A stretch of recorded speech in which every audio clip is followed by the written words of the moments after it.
Olá, olá! Este é o LazuliCast.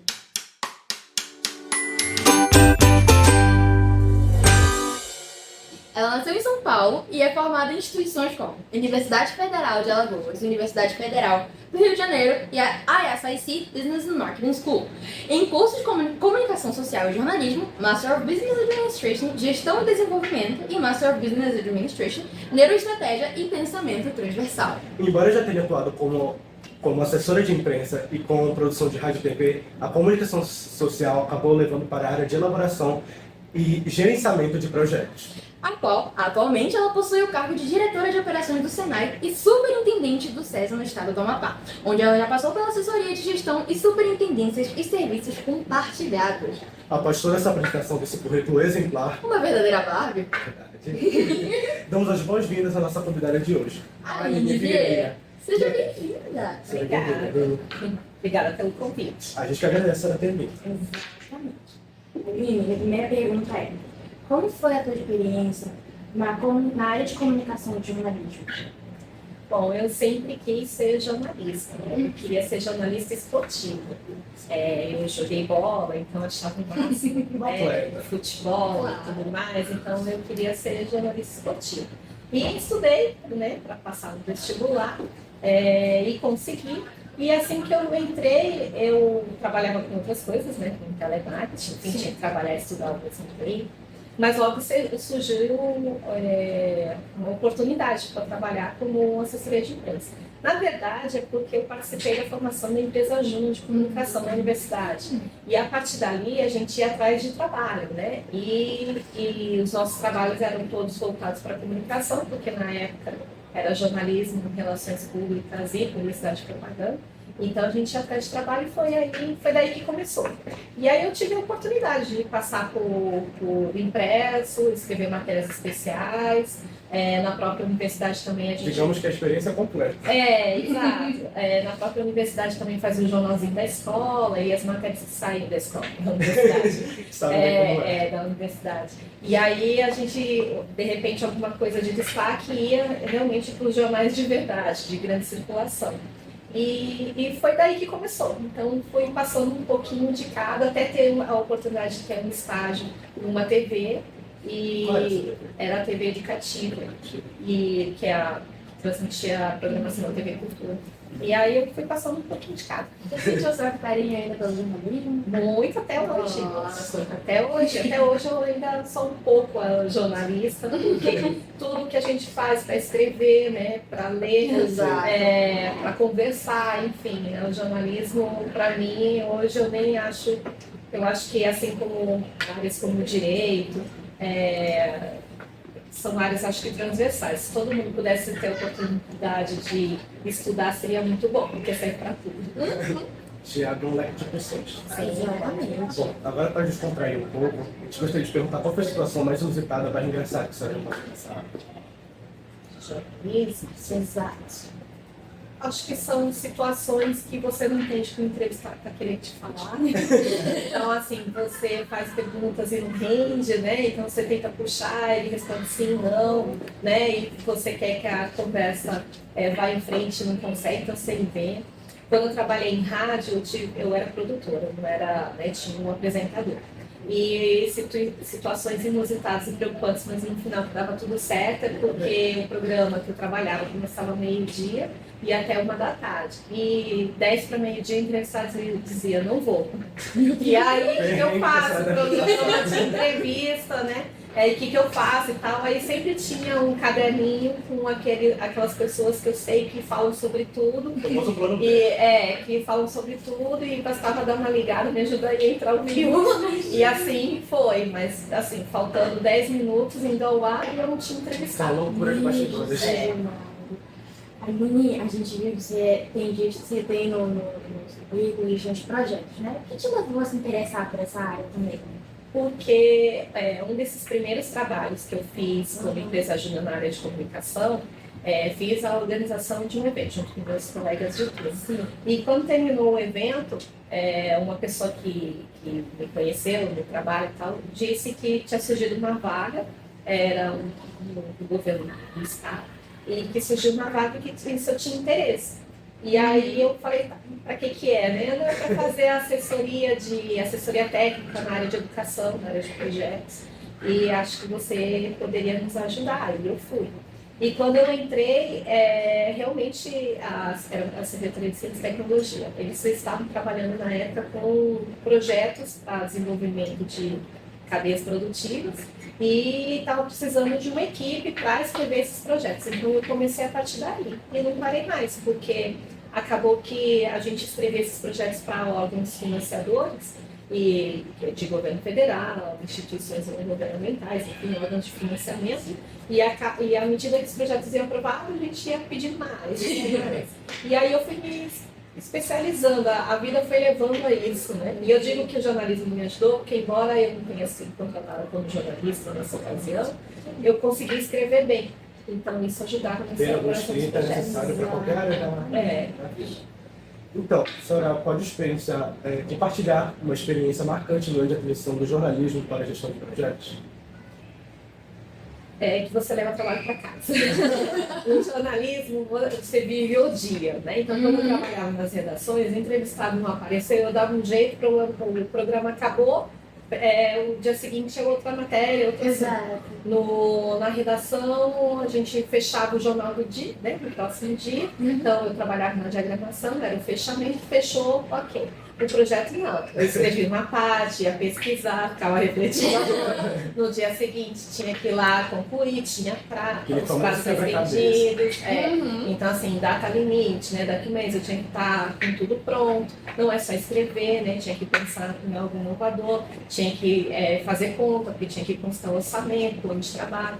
Então, acho que a grande diferença é levar o trabalho para casa e estudar, porque, assim, eu não sou especialista, né, em alguns assuntos e eu tinha que ajudar a escrever projetos para isso. Então, meu esforço era maior. Tinha que estar pesquisando, para poder estar sempre por dentro. Essa parte de levar sempre para casa, né?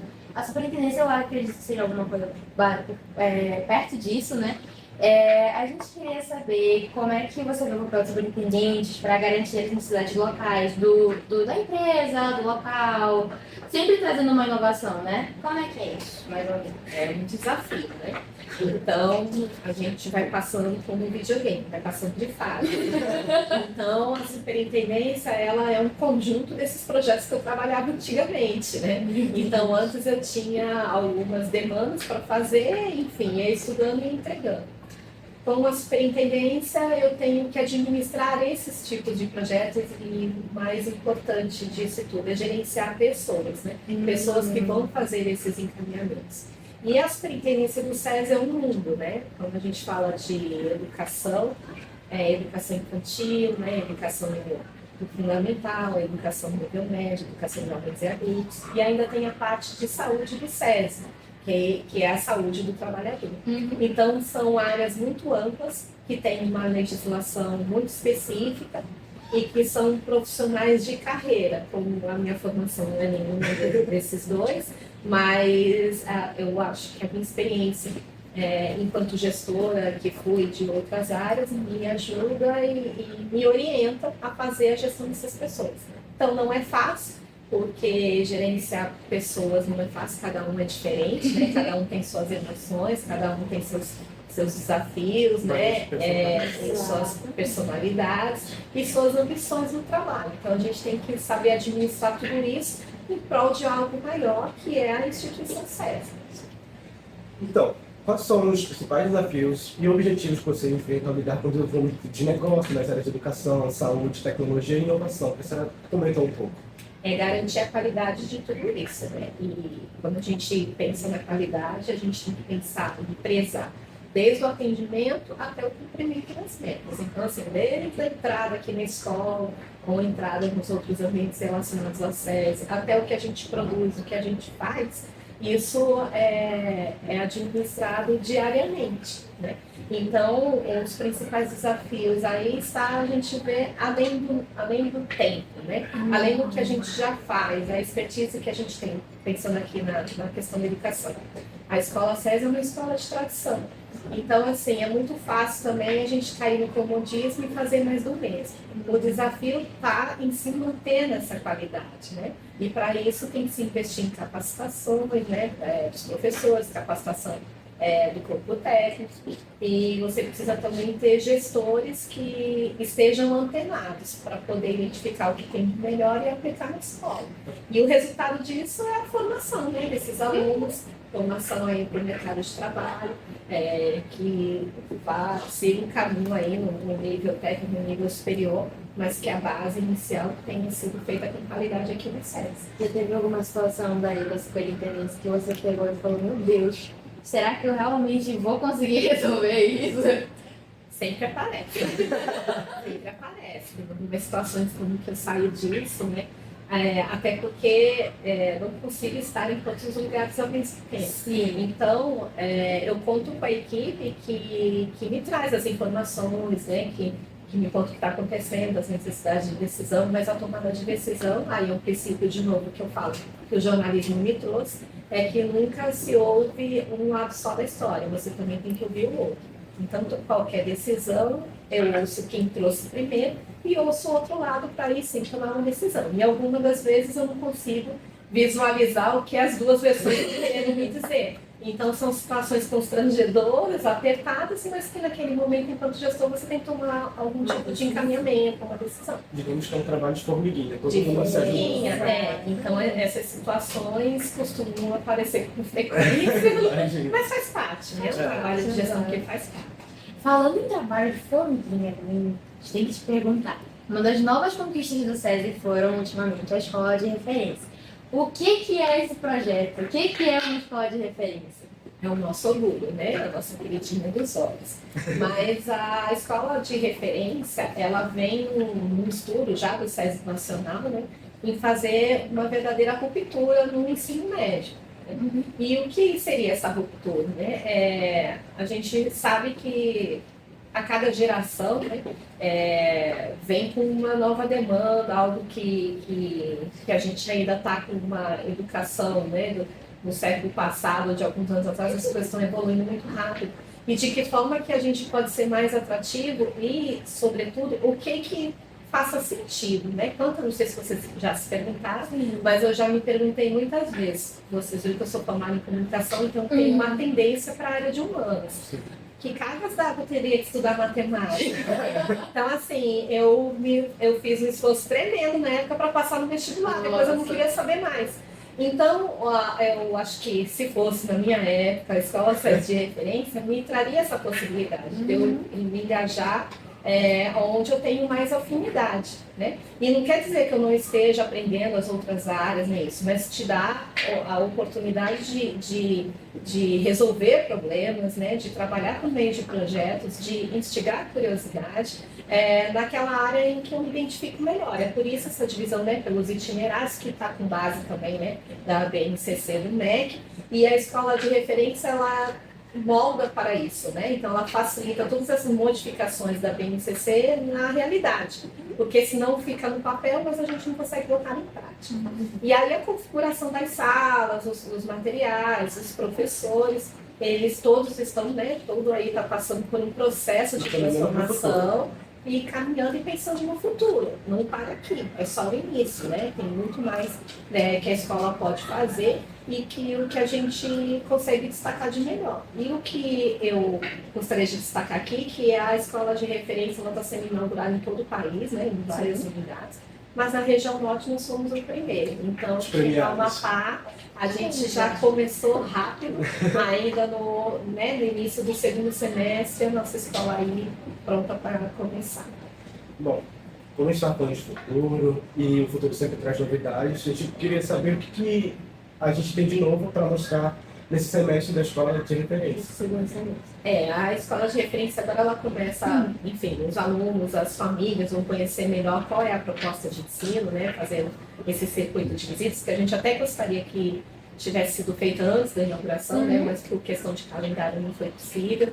Mas a gente vai fazer esse circuito de visitação para que os pais também conheçam a proposta de ensino, entender, a gente fala tanto de inovação, mas entender dentro da sala exatamente o que é inovador, né? Então, assim, tem o impacto da infraestrutura, mas é importante também conhecer a metodologia STEAM, né? Em inglês, que é artes, engenharia, matemática, linguagem e arte. Exatamente. Então, o que é isso na prática, né? A gente vai fazer esse circuito aí com os alunos e com as famílias para que possam conhecer e tudo que a proposta dessa escola de referência traz. Então, tem aí a questão da sala de aula digital, né? A própria robótica, né? Que a gente tem alcançado resultados, né, excelentes ano a ano, então ela também passa a se fazer mais presente, né, nessa metodologia de ensino. E uma novidade também é que a gente acabou de ser contemplado com um novo projeto da Escola SESI de Referência para continuidade no Visconde de Mauá. Então, ela está no ensino médio, mas ela vai até o Fundamental 1. Não contempla ainda... Acho que basicamente toda a escola vai ser alcançada. Porque a gente recebeu uma visita do Departamento Nacional e falou, já começou aqui, por que não faz logo toda a escola? Então, a gente vai entrar numa reforma e adequação dos espaços para que não fique só no médio. Isso se estende também no Fundamental 2 e 1. Vai impactar todo mundo. Exatamente. Metade do quarteirão. Vamos impactar a cultura. O que motivou vocês a trazer esse modelo de ensino aqui para o Amapá? Porque o Amapá, ele não é porque está aqui na região norte, que ele não pode ter a mesma estrutura do que se tem na região sul, por exemplo, né? E esse modelo padronizado te permite isso. Então, a mesma estrutura que você tem aqui, você tem em outros estados. E o Amapá é a entrada do Brasil, né? O Oiapoque começa aqui, né? Então, o meio do mundo e o começo do mundo. Começo do Brasil, meio do mundo e começo do Brasil. Então, a gente merece isso, né? O povo do Amapá merece ter uma escola de qualidade, bonita, né? Bonita por dentro e por fora. Então, eu acho que é o esforço também, uma comemoração do esforço de toda a equipe técnica do SESI em proporcionar isso, porque a gente fala aqui, mas teve muita gente envolvida com isso, né? Desde a equipe de engenharia, a equipe de bem-estar, né? Que faz toda ali a manutenção, a equipe de docentes que vai fazer parte, a equipe técnica, enfim. Eu acho que é um presente para todos eles. É um negócio que foi pensado em tudo. Tudo é pensado dentro da escola. Inclusive os princípios de sustentabilidade, né? É aproveitamento da água, isso tudo também contemplado na escola. Energia fotovoltaica, trazer o conceito da sustentabilidade para dentro da escola. E com esse novo modelo de ensino, com a nova didática, a gente percebe que o protagonismo do aluno vem cada vez mais se destacando. E com o protagonismo do aluno, a gente gosta de falar que vem aí uma iniciação científica, certo? De fazer projetos científicos e levá-los a feiras científicas. Isso seria uma realidade agora, no cenário atual, com a escola de referência? Sim, e agora se torna obrigatório, né, gente? Com toda essa estrutura que a gente oferece, eu acho que tudo que envolve tecnologia e inovação, ela tem que fazer parte do projeto pedagógico de todos os anos, né? Assim, se refere ao ensino médio. Então, é feira científica, competições, né? Aí a gente tem Olimpíadas. O nosso investimento é para isso, para que haja um destaque e a gente possa competir de igual para igual. Aline, a escola de referência, a gente falou da escola de referência, falou sobre a sua superintendência, a gente viu o quanto você é eficiente nesse cargo, né? Eu, como aluna, sempre quis perguntar isso, porque sempre veio na minha cabeça essa pergunta. Eu falei, meu Deus, eu preciso perguntar para ele isso, porque vai ser minha oportunidade. Geralmente, quando a gente está num cargo alto, numa empresa, ocorre aquela desumanização da pessoa, sabe? A gente esquece que tem uma pessoa por trás daquele cargo. Então, geralmente as pessoas, antes de conhecer você, elas têm um certo medo. Por exemplo, ai meu Deus, Aline, por que eu tenho medo da Aline? Porque ele é uma pessoa muito importante, eu vou causar uma má impressão na Aline. Como que a senhora lida com isso? Tipo assim, com as pessoas vendo você como uma outra forma, em vez de um ser humano. Ser normal, né? ai, eu bebo café, vou ao banheiro. Gente como a gente. Eu sou normal, saio daqui, vou fazer com chamego. Tenho um filho pequeno, lavo roupa, lavo louça.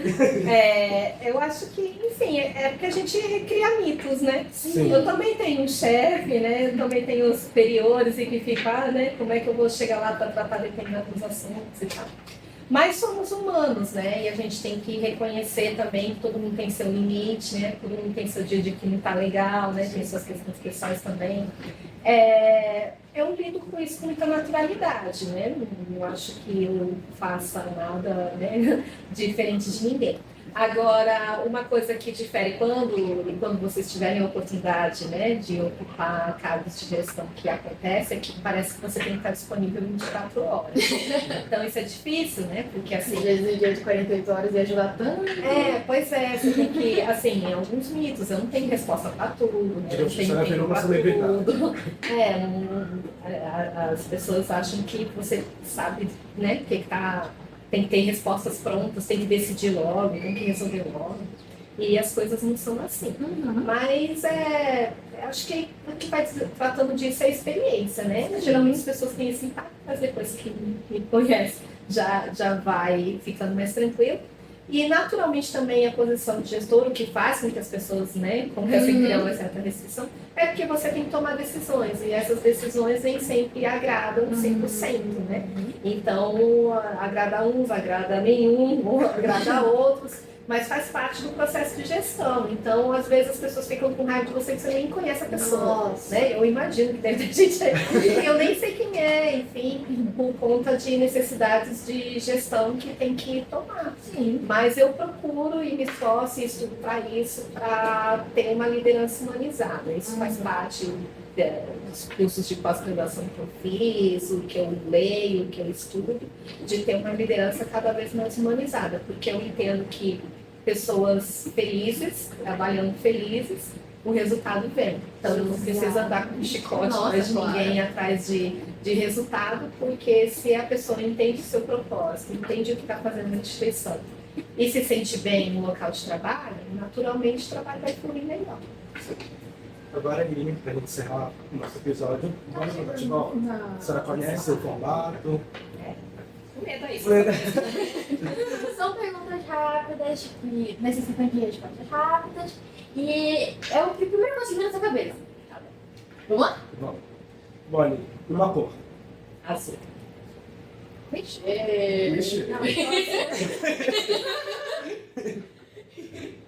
Uma bebida. Água. Bebida preferida de todo mundo. Sem ela. Tem que ser. Um hobby ou um passatempo? Música. Música. Nossa, um lugar. Praia. Praia. Por que esse lugar? Porque dá pra ficar lá com a cara pra cima, tomar água, Pegar tomar aquele cerveja, sol. água de coco. Uma qualidade.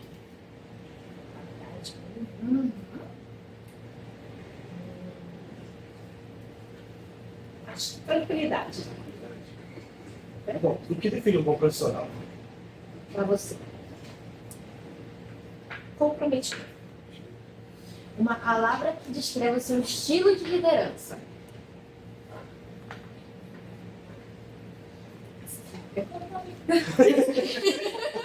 Sem pressão. Sem pressão. Ai, a Aline é serena, ela vive tranquila. Acho que capacidade de ouvir. Ser um bom ouvinte, no caso. Sim, você também ser uma delas. Me esforço pra isso. Uma realização que você se orgulha particularmente como profissional? Realização? Isso. Acho que vou destacar aqui como enquanto SESI, eu acho que os resultados da robótica. Eu participei da implantação, né, dos projetos de robótica e tenho acompanhado a evolução até aqui. E assim, mesmo que a gente não suba no pódio, não tenha uma posição de destaque, ano a ano os projetos vêm melhores, o engajamento vem melhor, então é um legado que eu acho que eu fiz parte. Assim, uma frase ou ditado que a senhora gosta muito ou que a senhora fala muito. Eu sou a pessoa das frases. Eu sempre faço algumas comparações assim. 3 frases Pessoal, livres. Se quiser listar, tipo, levar a pernada de anão. Não pode mais, né? Assim, não pode usar mais. Acontece assim. Mas dessa água não beberei. Raio não cai 2 vezes no mesmo lugar. São frases que a gente vai utilizando de algumas situações que acontecem. agora uma pergunta curiosa. Se você pudesse aprender simultaneamente qualquer habilidade, qual escolheria? Ficar invisível. Nem pensar. Nem pensar. Lê pensamento. Nem pensar. Agora, para fechar esse quadro, Aline por Aline. Uma palavra, escrita, linda, Uma frase. uma frase. Uma redação, obrigada. A redação é muito. Mas Aline por Aline. A Aline é uma boa companheira, né? A Aline é leal, a Aline é alegre e a Aline gosta de McDonald's. Quem não ama? Ai, gente, tá acabando. É com esse clima maravilhoso que a gente encerra. Lembrando, se você querer escutar o nosso primeiro episódio, ele tá disponível no YouTube, no Spotify. E esperando ter vocês aqui mais vezes, né? E também agradecer a toda a equipe do Senac que tem nos apoiado em nosso projeto, além de agradecer novamente a nossa convidada de ter participado do nosso projeto, do nosso episódio. E esperamos ver a senhora por mais vezes por aqui. Obrigada pelo convite. A gente que E não agradece. preciso nem dizer que eu desejo sucesso. A senhora também. Serei muito ouvinte de vocês. A gente agradece muito. Bom, pessoal, a gente fica por aqui e até o próximo episódio. Tchau!